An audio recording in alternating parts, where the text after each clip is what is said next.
네, 평안하셨습니까? 안녕하세요. 네, 함께 기도 드리도록 하겠습니다. 사랑과 은혜가 풍성하신 아버지 하나님 감사드립니다. 오늘 또 저희들에게 귀한 이 하루를 살게 하시고 또 이 시간 하나님 앞에 나아와서 하나님 말씀으로 우리들 안에 영의 양식으로 또한 채울 수 있는 귀한 시간을 갖게 하시니 참으로 감사드립니다. 오늘 사는 동안에 또한 하나님과 또한 멀어질 수도 있고 또한 죄악 가운데 빠질 수 있었던 그런 속에서도 주님 우리들의 마음을 또 붙들게 하시고 주님 앞에 서게 하심으로 다시 이 자리에 나와 하나님 앞에 우리의 마음을 또한 토하고 또한 하나님을 섬기며 예배하는 마음으로 이 자리에 나왔습니다.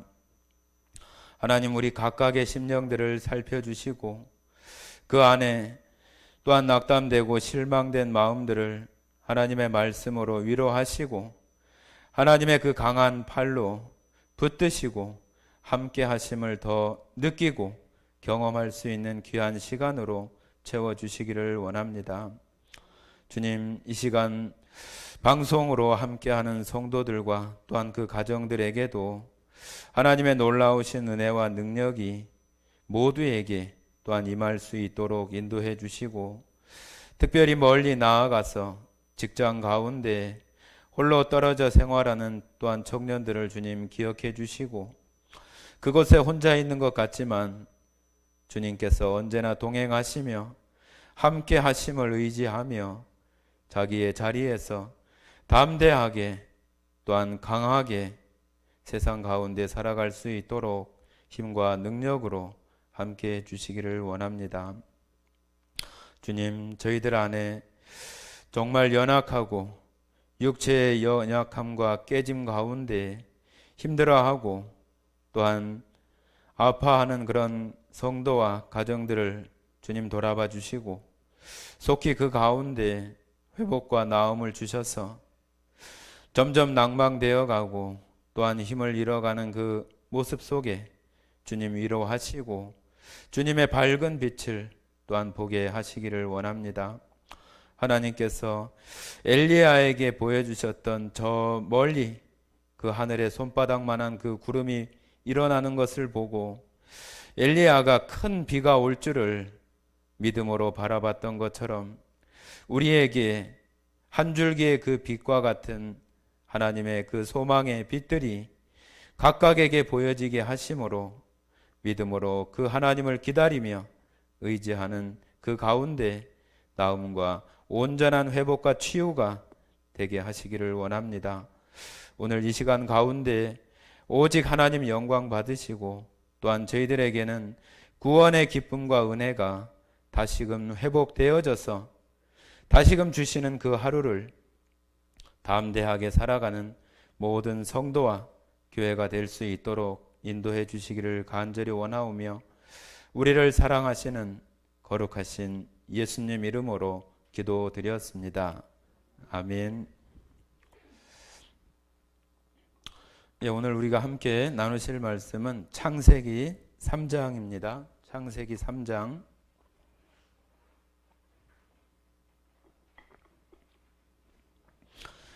창세기 3장 1절에서 7절까지 말씀을 같이 읽어보도록 하겠습니다. 창세기 3장 1절부터 7절까지 천천히 읽어보겠습니다. 그런데 뱀은 여호와 하나님이 지으신 들짐승 중에 가장 간교하니라. 뱀이 여자에게 물어 이르되 하나님이 참으로 너희에게 동산 모든 나무의 열매를 먹지 말라 하시더냐.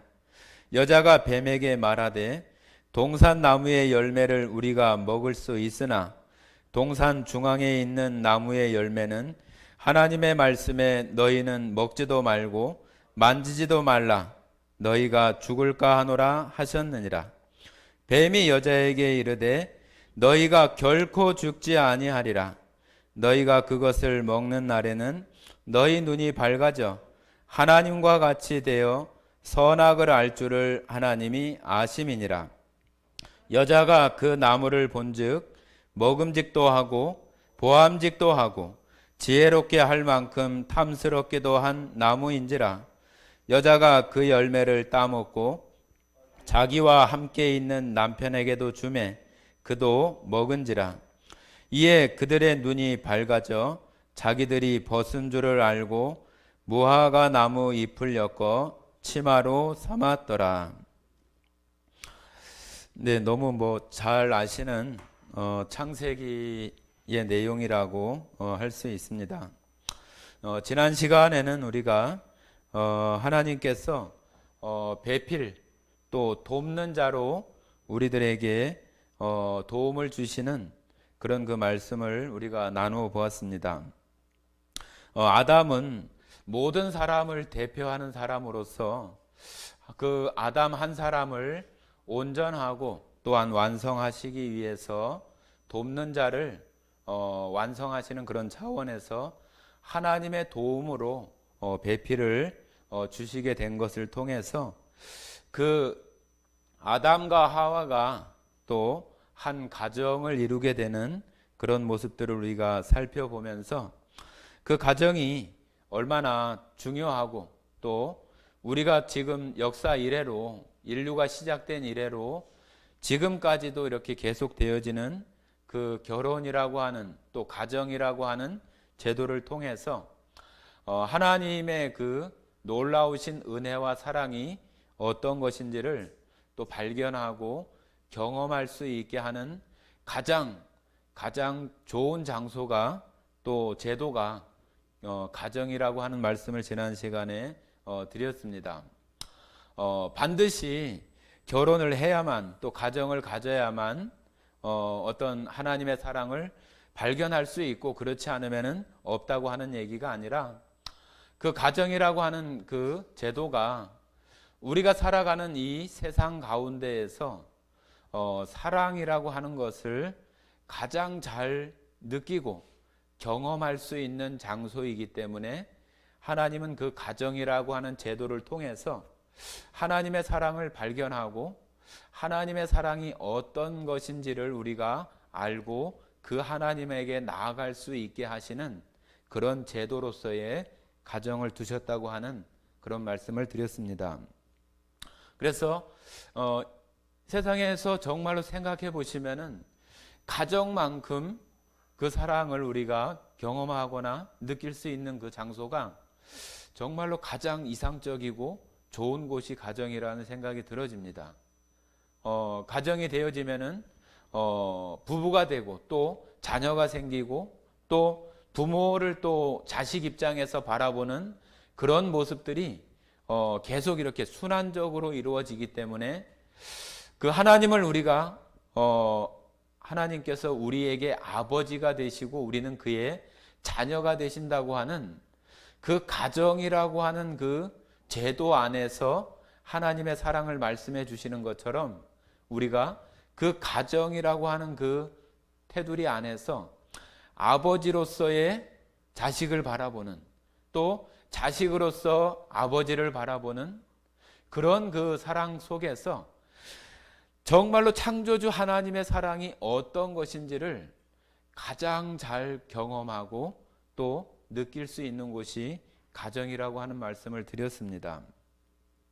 성도 여러분들 모두가 이 가정이라고 하는 그런 그 제도 속에 우리가 다 태어나고 살아가고 대부분이 그런 속에 살아갑니다.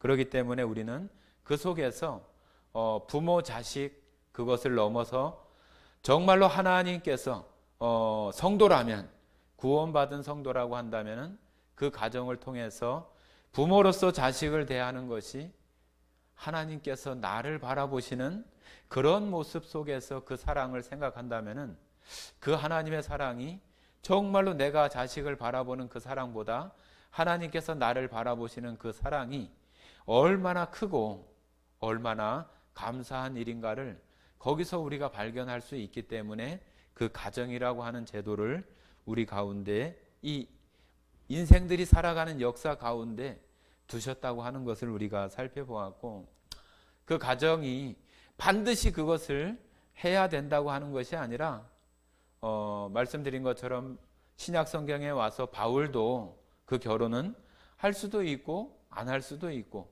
또 믿음 안에서 또 되어질 수도 있고 안 되어질 수도 있고 또 스스로 그것을 포기하거나 또 다시 또 할 수 있는 그런 부분들도 이렇게 말하고 있어서 그것이 뭐 어떤 절대적으로 어떤 하나님을 알아가는 절대적인 조건이라고 말하고 있지는 않습니다. 그러나 그 가정이라고 하는 제도를 만들어 놓으신 그 하나님의 그 깊은 그 본질적인 의미를 우리가 들여다본다면은 그 가정을 통해서 하나님의 사랑을 발견하고 하나님 앞에 나아오고 또 이제는 그 스스로 그 입술로 그 하나님을 정말로 사랑할 수 있는 구원자 되시는 예수님을 사랑할 수 있는 그 마음의 고백을 할 수 있게 하시는 정말로 최적의 제도, 최적의 장소라고 우리가 말할 수 있는 것을 나누었습니다. 그래서 그런 부분들을 가정의 어떤 그 제도를 두신 하나님의 그런 것들을 우리가 깊이 생각하면은 더 우리 안에 은혜가 될 것이라고 생각이 됩니다. 네, 오늘 3장 1절부터 한번 7절까지 나눠보도록 그렇게 하겠습니다. 네, 3장 1절을 보시면은 그런데 뱀은 여호와 하나님이 지으신 들짐승 중에 가장 간교하니라. 뱀이 여자에게 물어 이르되 하나님이 참으로 너희에게 동산 모든 나무의 열매를 먹지 말라 하시더냐. 자, 여기 그 뱀에 대해서 설명하고 있는데 가장 간교하다 얘기하는 것은 뭐 간사스럽고 또 교활하고 그런 표현을 우리가 얘기할 수 있습니다. 그러나 그것도 어떤 것이든 그 자기의 어떤 지혜나 그런 것을 통해서 이렇게 발휘되어지는 거잖아요. 그래서 요한복음 8장 44절에 보시면은 이 사탄에 대한 그 본질적인 그런 모습을 이렇게 얘기하고 있어서 그 사단이 어떤 모습으로 처음 그 아담 에덴 동산에 이렇게 들어오게 됐는가 하는 것을 어떤 마음을 가지고 들어왔는가 하는 것을 우리에게 설명해 주시는 내용이 있습니다. 같이 한번 요한복음 8장 44절 한번 보십니다.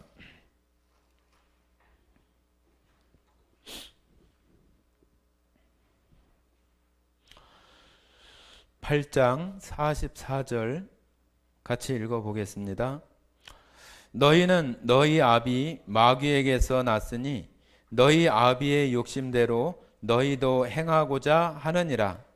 그는 처음부터 살인한 자요 진리가 그 속에 없으므로 진리에 서지 못하고 거짓을 말할 때마다 제 것으로 말하나니 이는 그가 거짓말쟁이요 거짓의 아비가 되었음이라. 예, 이 사단이 바로 이런 그 근본적인 그 마음 가운데 그런 속성을 가지고 있는 것이 바로 사탄의 모습이라고 하는 거예요. 그래서 여기 이 뱀이라고 하는 것을 등장시켰는데 뱀은 뭐 모든 사람들이 굉장히 좀 꺼려하고 또 어떤 그 뭐라고 해야 되나요? 아주 그 보기를 좀 싫어하고 좀 그런 그 동물 가운데 하나가 뱀이라고 이렇게 생각이 되는데 하나님께서는 이 뱀을 어떤 그 사단의 어떤 그 배후에 되어져 있는 것들이 드러나는 그런 그 모습으로 뱀을 선택을 했는데 그 뱀이 간교하더라 하는 것은 지혜롭다 그런 의미이기도 해요. 그래서 처음 그 사람에게 찾아와서 지금 말하고 있는 그런 모습들이 정말로 그 하나님 말씀에서 올바르게 어떤 그 분별함이 되어지지 못하면은 그 마음속에 확신 가운데 있지 못하면은 혹 이렇게 넘어갈 것 같은 그런 모습으로 그 뱀이 그 처음 사람에게 나와서 이렇게 거짓으로 또 거짓말로 이렇게 하는 것을, 속임수로 하는 것을 우리가 볼 수 있는데요. 사단이 뭐라고 얘기를 하냐면은 너희에게 동산 모든 나무의 열매를 먹지 말라 하시느냐, 그렇게 물어봐요. 하나님 말씀에 나오는 것과 유사하기도 하고 비슷하기도 하고 이렇게 들은 것 같기도 하고 그런 어떤 혼란스러움, 그런 것들을 야기시킬 수 있는 그런 질문이기도 해요. 이런 것이 어떤 정말로 어떤 특정적인 것을 보편적인 어떤 그런 것에 그냥 포함시켜서 그냥 얘기하는 그런 모습이죠. 마치 지금 이 시대에 어떤 지금 제도가 많이 바뀌어요. 그죠? 가정이라고 하는 제도도 부부가 이렇게 합의하면은 아빠 성을 쓸 수도 있고 엄마 성을 쓸 수도 있고, 그것을 지금 입법화하려고 하기도 하고, 또 동성의 어떤 그런 결혼이나 그런 것들도 어떤 차별금지법, 또 평등이라고 하는 그런 세상에서 사람들이 좋아하고 또 모두가 동의할 수 있는 그런 것으로 포장이 되어져서 그것들이 이렇게 한꺼번에 다 같이 어떤 보편적인 그런 것 안에 하나님의 진리와는 맞지 않는 그런 것도 괜찮은 것처럼 이렇게 들어와 있는 그런 모습이라고 말할 수 있어요. 그래서 여기 하와에게 말하는 것도 모든 것을 다 먹지 말라고 하느냐? 그런 것은 하나님께서 절대적으로 금지하시는 선악과를 마치 모든 것 안에 이렇게 포함시키는 것처럼 모든 것, 보편적인 안에 하나님의 어떤 절대적인 가치나 진리적인 부분을 싹 이렇게 거기다 이렇게 포함시켜서 그거 다 그렇게 하지 말라고 하더냐, 그렇게 말하는 거죠. 그러니까 이 사단이 얼마나 정말로 교활하고 속임수나 거짓을 잘 말하는가 하는 것을 우리가 알 수 있는 거죠. 이 뱀이 정말로 이 창세기에 등장하는 처음 사람에게 이렇게 얘기하는 것을 우리가 생각을 하는 것은 그냥 성경이 시작되는 어떤 창세기의 시작으로 우리가 봐야 되는 것이 아니라, 첫 시간에 우리가 창세기에 대한 어떤 개요를 얘기할 때 창세기의 첫 번째 이 말을 듣는 수신 받는 사람들은 지금 우리들이 아니잖아요. 그죠? 이스라엘 백성들이에요. 이스라엘 백성들 최초의 수신자, 처음 이렇게 듣게 되는 첫 번째 수신자가 바로 이스라엘 백성들이에요. 그런데 이스라엘 백성들이 이 말을 듣는 것은 언제냐 하면은 모세가 이스라엘 백성들을 애굽 땅에서 이끌어낸 후에 훨씬 더 시간이 지나서 시내산에서 하나님을 만나고 난 이후에 기록되어진 것이 바로 이 창세기라고 할 수 있어요. 우리는 생각할 때 이 창세기가 처음에 이렇게 시작되는 속에서 이렇게 쭉 된 거라고 생각하지만 그렇지 않다는 얘기죠. 그래서 처음 이 말씀을 듣게 되는 이스라엘 백성들이 어떤 그런 사고, 어떤 환경 속에 있었는가 하는 것을 우리가 잘 이해하고 이것을 들어야 돼요. 이 말씀을 봐야지, 그러지 않으면은 그냥 이 창세기에 나오는 그런 모습들만 우리가 볼 수 있는 거죠. 그래서 이 뱀이라고 하는 것을 등장시키는 이유는 이 뱀이 그 당시에 애굽에서 이렇게 나왔잖아요. 그죠? 이스라엘 백성들이 애굽 땅에서 나왔어요. 애굽이라고 하면은 지금의 이집트인데, 우리가 지금도 피라미드나 스핑크스나 그것이 거대하고 정말로 역사적인 유물이고 불가사의한 그런 것이라고 말할 수 있을 만큼 정말로 거대한 그런 문명을 가지고 있었던 나라가 이집트예요. 그런데 그 당시에 그런 문화를 이룰 수 있는 것은 이집트라고 하는 나라가 전 세계 가운데에서 정말로 대표할 만큼 강대한 나라였고, 세계적인 모든 것들이 다 집합되어 있는 그런 나라라고 말할 수 있잖아요. 여러 민족 나라들을 다 어떤 지배하고 포로로 삼고 그랬던 그 이집트가 그 민족들 가운데 이스라엘 백성들도 지금 고센 땅에 살던 그 이스라엘 백성들을 숫자가 너무 많아지니까 시간이 지나고 요셉을 알던 어떤 그 왕이나 그런 사람들이 지나가고 이스라엘 민족이 고센 땅에서 너무 많아지는 것을 두려워해서 그들을 이제는 압박하고 노예화하는 그런 속에서 그들이 해방된 거잖아요. 그죠? 그러니까 이 이스라엘 백성들이 애굽의 그런 문화나 그런 환경 속에 있다가 지금 광야로 지금 이렇게 나와 있는 상태예요. 그러니까 이 이스라엘 사람들이 생각하는 이 뱀이라고 하는 것이 어떤 의미인가 하는 것을 생각해 보면은 바로 그 우리가 이집트에 관련된 그런 영화를 보면은 그 파라오라고 하는 그 바로 왕, 이집트의 왕이 쓴 그 왕관이 있어요. 왕관. 우리나라에도 그 옛날 조선시대에 뭐 임금들이 쓰던 그런 왕관이 있었던 것처럼 그 파라오가 바로 왕, 그 파라오가 썼던 그 왕관이 있는데 그 왕관의 가운데 이렇게 뭐가 있냐면 뱀 그 문양이 있어요.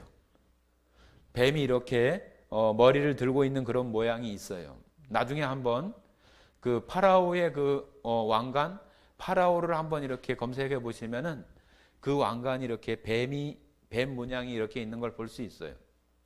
그러니까 그 파라오 그 이집트의 왕이 그 뱀의 그 왕관을 쓰고 있다고 하는 것은 전 세계의 가장 강대한 나라로서 모든 것의 중심에 있는 그 왕, 모든 통치와 모든 것을 가지고 있는 그런 그 권세와 능력을 가지고 있는 그런 상징으로서 마치 그 신과 같은 신격화된 그런 상징으로 그 뱀의 문양이 담겨 있는 그 왕관을 가지고 있는 거예요.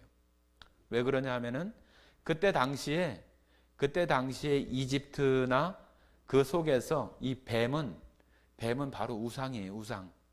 그들이 그 뱀을 우상으로 섬기고 그 뱀이 모든 어떤 것들을 치료하는 그런 그 어떤 우상으로 신으로 알고 있었던 것이 그 이집트 애굽 시대의 그 당시 사람들의 보편적인 그런 모습이에요. 그러니까 이 뱀이라고 하는 것이 지금도 마찬가지예요. 지금도 우리가 어디 그 병원 앰뷸런스나 그런 거 보면은 병원 그 표시에 항상 그 뱀이 있어요. 그죠? 여러분들 그 세계 보건기구라고 하는 그 WHO의 그 장식 로고 문양에도 보면은 어떤 지구 같은 이런 모양의 가운데 그 지팡이 같은 나무가 있고 거기에 뱀이 이렇게 그려진 그런 문양이 있어요. 우리나라 대한의사협회에도 마찬가지예요. 그리고 가끔 다니시다 어떤 병원도 이렇게 보면은 병원 마크에 그런 것들이 이렇게 있는 것들이 있어요. 사람들이 왜 지금도 그런 그 나무나 그런 그 문양의 그 뱀의 문양을 이렇게 가지고 있느냐? 그것이 여전히 지금까지도 그런 것들이 내려오는 거죠. 그 애굽의 그런 문화가 나중에 그 헬라라고 하는 그런 문화 속에 같이 흡수되면서 그 헬라라고 하는 나라는 더 많은 신들이 있고 더 많은 우상이 있는 그런 가운데 있으면서 그런 그 문화가 전 세계적으로 이렇게 퍼지면서 지금 이 시대까지도 왜 굳이 그 뱀 형상이 거기에 이렇게 있느냐, 그런 것에 대해서 여러 가지 어떤 그 사람들의 견해들이 있어요. 어떤 사람들은 그것을 성경에서 이렇게 근거를 찾으려고 하는 사람들이 있어요. 그 과거에 그 민수기에 모세가 불뱀에 물려 있는 그 사람들에게 노뱀을 장대에 달아서 그것을 쳐다보게 함으로 쳐다본 사람들이 다 낫게 되어진 그런 것을, 그것이 구전되고 또 사람들을 통해서 전해지면서 지금과 같이 그런 어떤 문양 가운데에 그런 형상으로, 그런 문양으로 남아있다고 하는 그런 견해를 가진 사람들이 있어요. 그 중에는 뭐 당연히 하나님을 어떤 그 섬기는 그런 사람들이 대부분 그런 주장들을 하겠죠. 그러나 어떤 그 일반적인 그런 뭐 하나님을 말하지 않는 그런 사람들 속에서는 대부분 그 이집트 또 헬라라고 하는 그런 나라를 통해서 그 문화 가운데 그 뱀이 가지는, 우상이 가지는 그 능력과 그 권세 가운데에서 모든 병을 치료할 수 있는 그 우상으로서의 상징이 뱀이었다고 하는 것을 어떤 그 일반적으로는 그것 때문에 지금까지 뭐 세계보건기구도 마찬가지고 각종 그 의학적인 또 병원이나 그런 것에 관계된 것에는 항상 그런 문양을 지금도 쓰고 있는 그런 모습을 우리가 살펴볼 수 있는 것이죠. 그래서 나중에 한번 그런 것들을 한번 찾아보시면은 분명히 다 그렇게 되어 있는 것을 볼 수 있습니다. 자, 처음에 말씀드린 것처럼 사단이, 뱀이 그런 속임수와 거짓말로 이렇게 얘기하는 것은 하나님의 그 말씀을, 하나님의 말씀에 무엇인가를 이렇게 첨가하고 무엇인가를 이렇게 보태서 말을 하고 그것을 조금 또 살짝 비틀어 가지고 무엇인가 좀 과장되거나 왜곡되게 이렇게 말하는 표현이에요. 너희에게 모든 이 동산의 모든 나무의 실과를 먹지 말라고 하더냐? 그렇게 말하는데 하나님은 그것에 대해서 그와 같이 이렇게 말하지 않잖아요. 그죠? 그런데 그런 말이 이렇게 들려지니까 하와가 그런 말에 대해서 자기가 지금 인식하고 있는 그 내용을 이렇게 말을 합니다. 2절 보시면은 여자가 뱀에게 말하되 동산 나무의 열매를 우리가 먹을 수 있으나 동산 중앙에 있는 나무의 열매는 하나님의 말씀에 너희는 먹지도 말고 만지지도 말라. 너희가 죽을까 하노라 하셨느니라. 자, 여기 하와가 가지고 있는 생각을 한번 가만히 살펴보세요. 동산 중앙에 있는 나무의 열매는 하나님의 말씀에 너희는 먹지도 말고 만지지도 말라. 너희가 죽을까 하노라 하셨느니라. 하나님께서 처음에 첫사람 아담에게 했던 그 말하고 같아요? 틀려요? 달라요. 달라요. 이 뱀이 하나님의 말씀을 이렇게 살짝 이렇게 뭘 더하고 조금 비틀고 과장하고 덧붙여 가지고 이렇게 말하는 거예요. 그런데 그것에 대해서 아주 분명한 확신을 가지고 있지 않았던 이 하와는 먹지도 말고 만지지도 말고, 동산 중앙에는 생명나무도 있어요. 그죠? 생명나무도 있는데 생명나무에 대해서 똑같이 먹지도 말고 만지지도 말고 그렇게 얘기하지 않았어요. 선악과에 대해서만 먹지 말라 그렇게 말씀하시지 동산 중앙에 있는 모든 나무가 아니에요. 그죠? 그런데 하와가 그런 것에 대해서 분명한 어떤 그 마음 가운데 말씀의 확신을 갖지 못하고 그렇게 대답을 하는 거예요. 너희는 죽을까 하노라 하셨느니라. 죽을까 하노라 하는 것은 어디에 이렇게 초점이 있는가 하는 것을 봐야 돼요. 이거는 죽는다는 얘기예요? 죽지 않을 수 있다고 하는 얘기예요? 죽지 않을 수도 있다고 하는 그 마음을 가지고 있는 것이 이 지금 말하고 있는 것에 초점이 있다고 하는 거예요. 그냥 죽는 것에 대한 초점이 있는 것이 아니라 죽지 않을 수도 있다고 하는 그런 마음을 가지고 있는 거예요.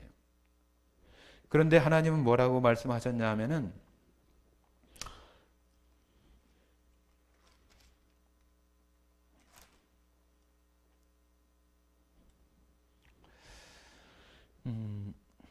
잠깐만요.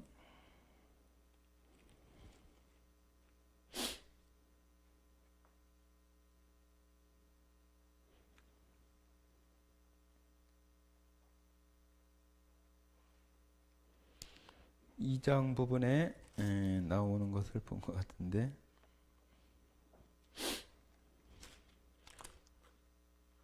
네? 16절이요? 예. 16절, 17절. 2장 16절, 17절 한번 읽어보겠습니다. 같이 읽겠습니다. 여호와 하나님이 그 사람에게 명하여 이르시되 동산 각종 나무의 열매는 네가 임의로 먹되 선악을 알게 하는 나무의 열매는 먹지 말라. 네가 먹는 날에는 반드시 죽으리라. 자, 여기 먹지 말라 하는 거하고 반드시 죽으리라고 하는 것이 하나님의 말씀이고, 모든 것은 다 먹을 수 있으나 그 선악과에 대해서만 먹지 말라. 먹는 날에는 반드시 죽는다. 반드시 죽는다고 하는 것이 하나님의 처음에 아담에게 말했던 진리예요. 그죠?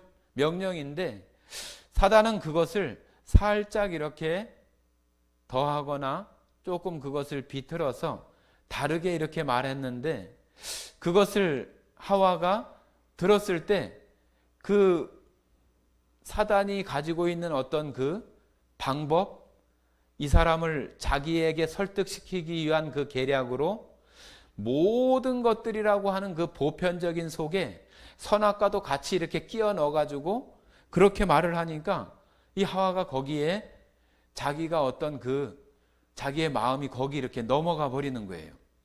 넘어가면서 자기도 그런 생각들에 대해서 분명히 이렇게 갖지 못하고 만지지도 말고 또 먹지도 말고 만지지도 말고 죽을까 하노라 하는 이런 그 얘기를 하는 거예요. 그러니까 사단이 바로 거기에 틈을 보는 거죠. 틈을 보고 얘기를 하는 거예요. 자, 4절, 창세기 3장 4절입니다. 뱀이 여자에게 이르되 너희가 결코 죽지 아니하리라. 자, 이 뱀이 지금 머뭇거리고 있는 이 하와의 어떤 그런 사고 속에 새로운 것을 탁 집어넣는 거예요. 너희가 결코 죽지 않는다. 너희가 결코 죽지 않는다. 하나님은 반드시 죽는다고 했는데 결코 죽지 않는다고 하는 새로운 것을 지금 하와의 어떤 그 분명하지 못한 그 속에 새로운 것을 이렇게 싹 넣어주어 버리는 거예요. 그러니까 죽지 않아 하는 그런 생각으로 다시 그 선악과를 살펴보니까 그것이 이제 자기 마음속에 달리 보여지는 거예요. 자, 한번 보겠습니다. 5절 한번 같이 5절 6절 같이 읽어보겠습니다. 너희가 그것을 먹는 날에는 너희 눈이 밝아져 하나님과 같이 되어 선악을 알 줄을 하나님이 아심이니라.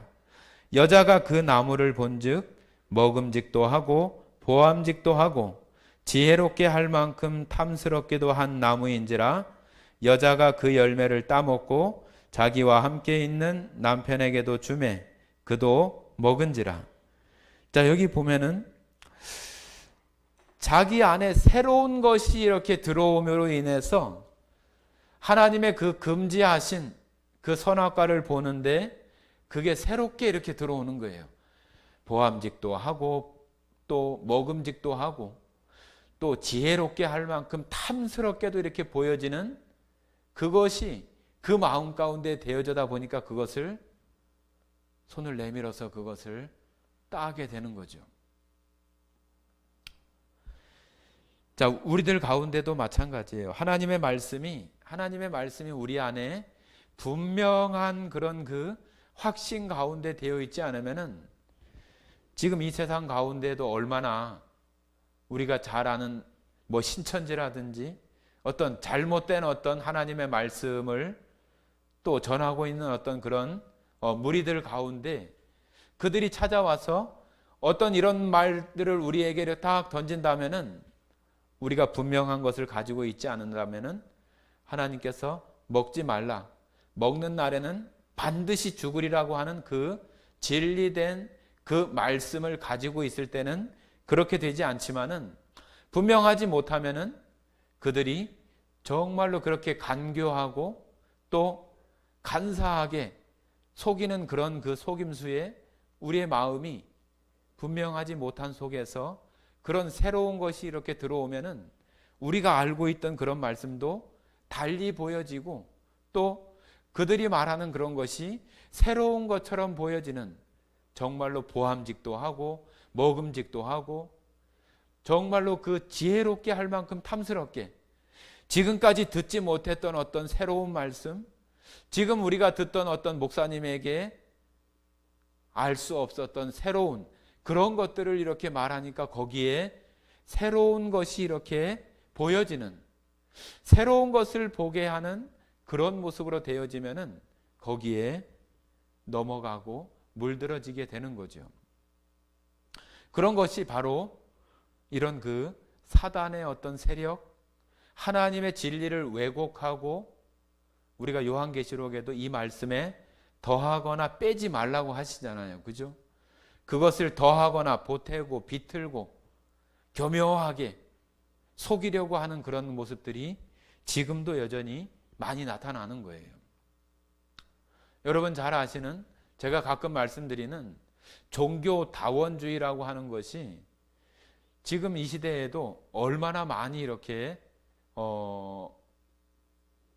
강하게 이렇게 있는지 몰라요. 그것은 그냥 한마디로 말하면 뭐 어떤 종교나 뭐 기독교든 불교든 뭐 이슬람 종교든 또 어떤 것이든 다 똑같다. 최고의 마지막에 가서는 다 똑같은 그런 장소에 있는데 각각 그 문화나 삶의 어떤 그런 배경들이 다르기 때문에 각각 그렇게 다른 것이지 결국은 다 하나로 되어진다고 하는 것이 종교다원주의의 아주 간단한 그런 모습이에요. 그런데 우리가 분명히 알고 생각해야 되는 것은, 우리가 이 세상에서는, 우리가 속해서 이 땅에 살아가는 이 세상 속에서는 우리가 지금 속해 있는 이 기독교를 종교라고 하는 그 어떤 분류 가운데 하나로 이렇게 두기는 하지만 그 가운데 있는 우리 자체 마음속에서도 기독교를 단순한 어떤 종교 가운데 하나로 우리가 인식하는 것은 잘못된 거예요. 그것은 세상 사람들이 분류하고 구분하는 그런 방식이지, 이 기독교, 창조주 하나님을 섬기고 예수 그리스도가 이 땅에 오셔서 우리를 구원하시는 그 진리와 그 길이 다른 종교와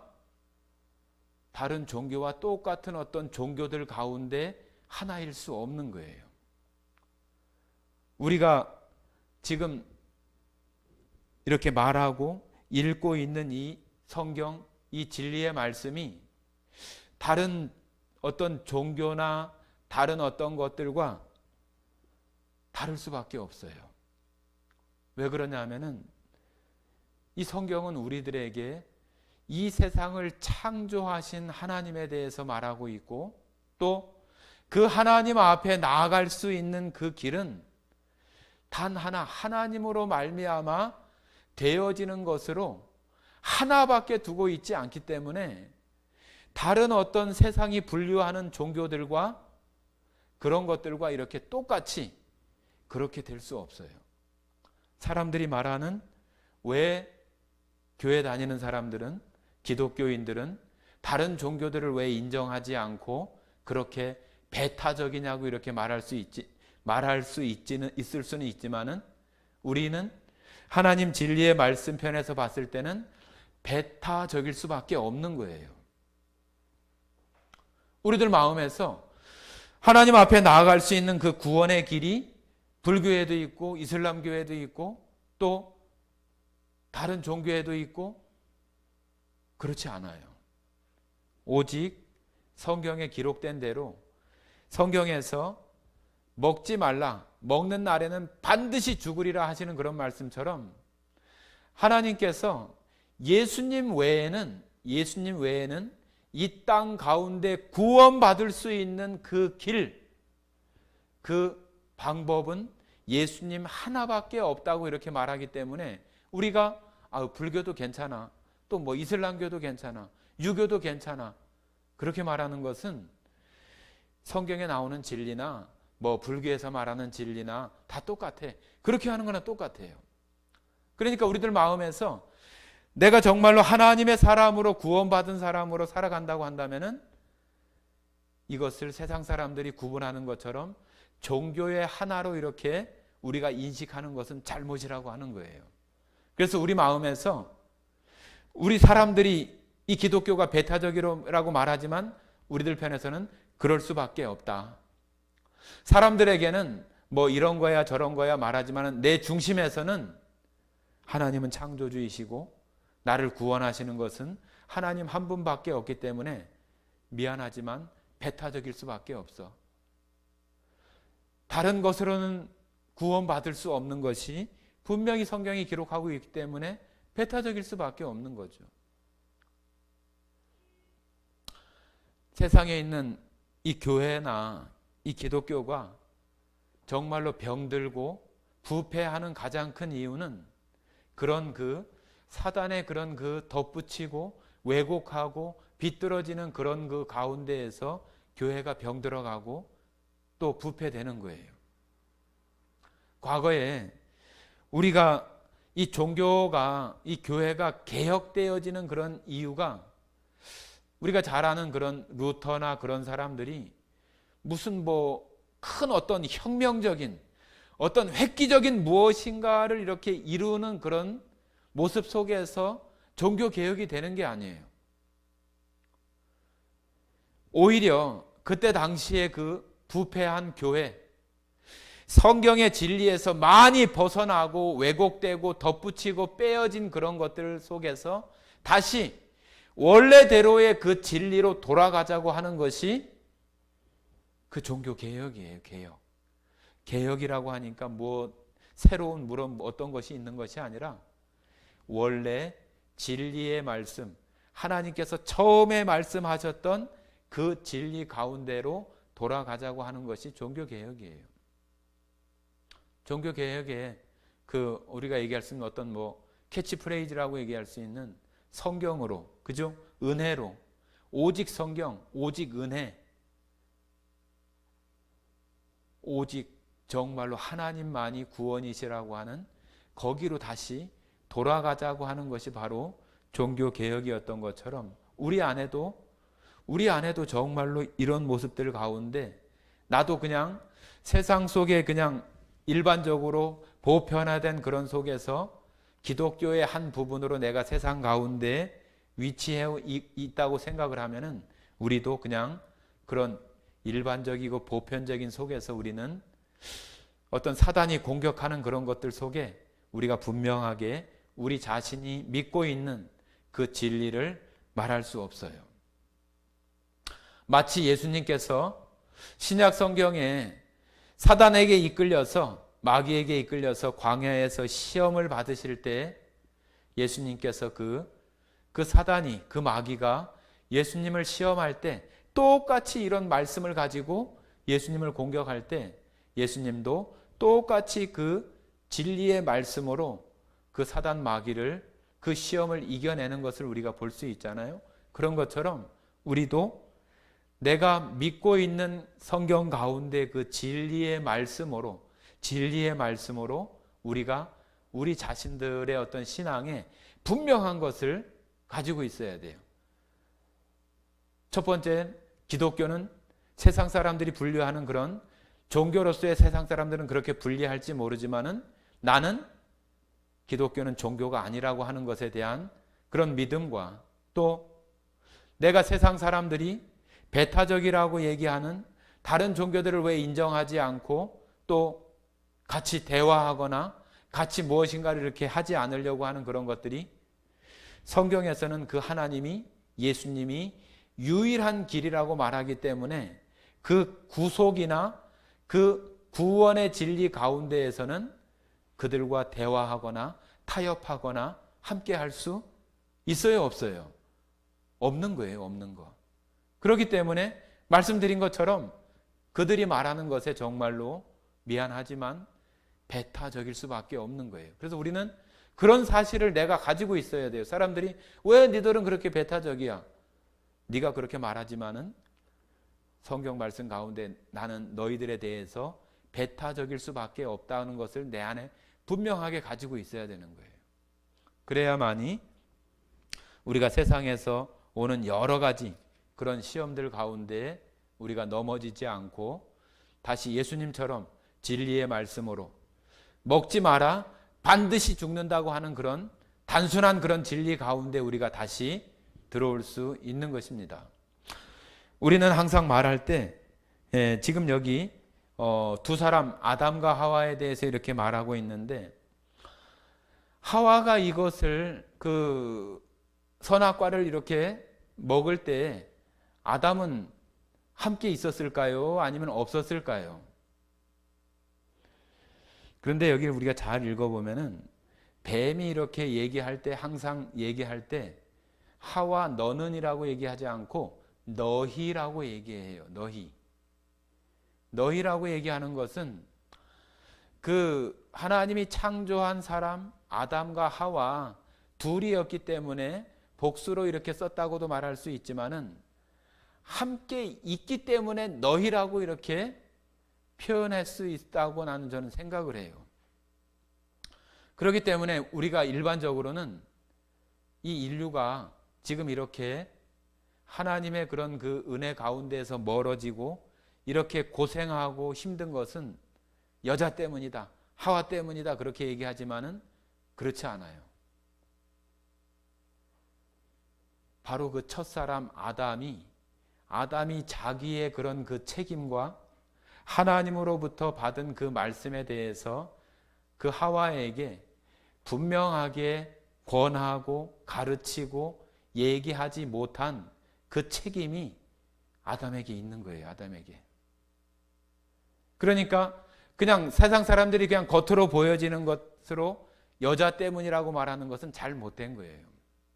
그리고 그것을 조금 더 깊이 이렇게 생각을 해보면은 여러분들이 어디 가서 혹이라도 우리가 죄의 어떤 것에 넘어갈 때 여러분 마음 안에서 그거 하지 말아야 돼, 거기 넘어가면 안 돼, 그렇게 우리 안에 들려지는 음성이 없었던가요?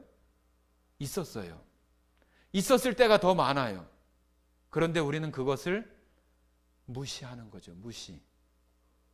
그러니까 아담과 하와는 두 사람이지만 처음에 아담이 하와를 만들었을 때 아담이 뭐라고 말했어요?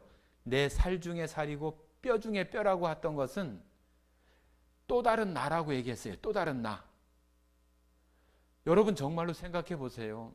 그때 당시에 사람은 아담 혼자만 있고 다른 동물들만 이렇게 있는데 자기하고 격이 똑같은 또 한 사람이 있을 때 정말로 또 다른 자기를 보는 그런 모습이 아니었을까요? 그렇기 때문에 이 하와에게 했었던 그런 것은 마치 우리 지금 살아가는 우리 속에서 내가 이 세상 가운데 여러 가지 어떤 것들을 만나면서 내 속에서 하나님의 그 권하시는 음성이나 그런 것들을 우리 스스로가 무시하고 그 죄의 범위를 넘어서거나 내가 주인이나 왕이 되어져서 무엇인가를 이 하와처럼 범하고 만지고 탐하고 그 가운데 했었던 그런 모습이 똑같은 거예요. 똑같은 거. 그러니까 여기에 몇 가지의 어떤 그런 부분들이 포함되어 있잖아요. 그러니까 그냥 조금 더 들어와서 보면은 이 아담도 이 하와가 이 선악과를 먹은 것에 대해서 반드시 책임이 있다고 하는 거예요. 어찌 보면은 그런 것에 대해서 묵인하고 말하지 않았던 것에 대한 어찌 보면은 더 나쁜, 지금 우리말로 말하면은 더 나쁜 그런 가운데 있는 거나 다름없어요. 자기의 책임을 다하지 않은 그런 것들 때문에 아담과 하와가 그 가운데 함께 넘어가게 되는 거예요. 여기서 표현하고 있는 너희가 눈이 밝아 너희가 그것을 먹는 날에는, 그렇게 말하면서 우리가 읽었던 그 6절 말미 부분에 보면은 이렇게 말해요. 말미 자기와 함께부터 한번 읽어보겠습니다. 자기와 함께 있는 남편에게도 주매 그도 먹은지라. 여기 보면 그 함께 있는이라고 하는 것이 뭐 그냥 넓은 의미로 우리가 그냥 부부가 그냥 함께라고도 이렇게 말할 수 있지만은 어떤 그 장소적인 그런 의미에서 같이 있는 그런 속에 함께라고도 우리가 말할 수 있어요. 그러니까 말씀드렸던 것처럼 조금 더 깊이 얘기를 하면은 똑같이 우리 안에서 하나님의 음성과 내가 원하는 것이 우리는 함께 있잖아요. 그 속에서 그 하나님의 음성을 무시하는 것처럼 요 아담도 바로 그것에 대한 자기의 책임을 다하지 못한 그런 책임이 있는 것처럼 함께 되어진 거예요. 그러니까 누구 때문이다 이렇게 말할 수 없어요. 우리도 간혹 살아가면서 누구 때문이라고, 너야 나야 그렇게 책임 전가를 하는 모습들이 그 뒤에 이렇게 나오지만은, 여러분 각각 이렇게 생각을 해보세요. 누구한테 책임 전가를 할 거예요? 누구한테? 내 안에 있는 옛사람, 제가 그랬어 그렇게 얘기할 거예요? 아니잖아요. 그것이 또 다른 나이고 하나님 앞에 살아가는 것이 또 다른 나이고 그러지 않아요? 그렇기 때문에 우리가 정말로 이 시대에 살아가면서 이 창세기를 보면서 우리가 정말로 외부적으로 들어오는 여러 가지 것들을 보면서 분명히 우리가 가져야 되는 것이 말씀에 대한 분명한 그 확신과 또 이 기독교로서의 그 하나님 안에서의 그 가치, 그러한 것을 통해서 내가 세상 사람들이 말하는 그런 것에 휘둘리지 않고 내가 진리를 지키며 살아갈 수 있는 그런 우리의 그 확신과 그러한 믿음들이 지금 이 시대에도 여전히 필요한 거예요. 그런 가운데 우리가 살아가야 되는 것입니다.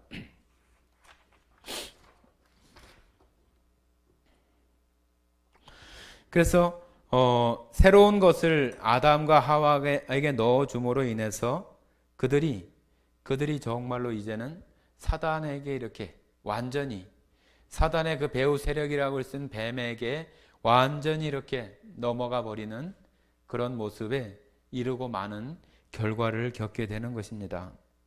성도 여러분, 우리가 정말로 이 땅에 살아가는 동안에 정말로 우리가 지금 믿고 있는 것에 대한 확신과 또한 우리 가운데 주시는 그 하나님의 그 소망에 대해서 진리의 말씀, 이 성경이 무엇라고 말하고 있는 그 약속을 정말로 단단히 붙들고 그 가운데 우리가 이 땅에 살아갈 때 우리는 그런 어떤 다른 것을 통해서 우리 가운데 새롭게 무엇인가를 보여주려고 하는 그런 시도들을 우리가 물리칠 수 있고 주님 안에서 살아갈 수 있는 그런 사람들이 될 수 있을 것입니다.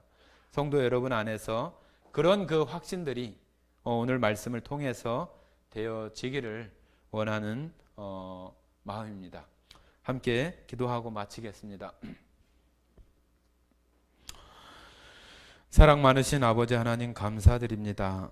오늘 창세기 그 하와와 아담에게 찾아왔던 그 사단의 배후인 뱀의 모습을 통해서 우리 안에 양식을 삼고자 하나님의 말씀을 나누었습니다. 성도들 안에 진리의 말씀의 확신과 또한 하나님께 대한 그 소망이 더 크게 하셔서 이 땅에 살아가며 여러 가지 모양으로 우리들 가운데 찾아오는 악한 세력들을 하나님의 그 진리의 말씀으로 물리치며 승리하고 나아가는 모든 성도와 교회가 되게 하시기를 간절히 원하오며 우리를 사랑하시고 언제나 우리의 힘이 되시는 고마우신 예수님 이름으로 기도드렸습니다. 아멘.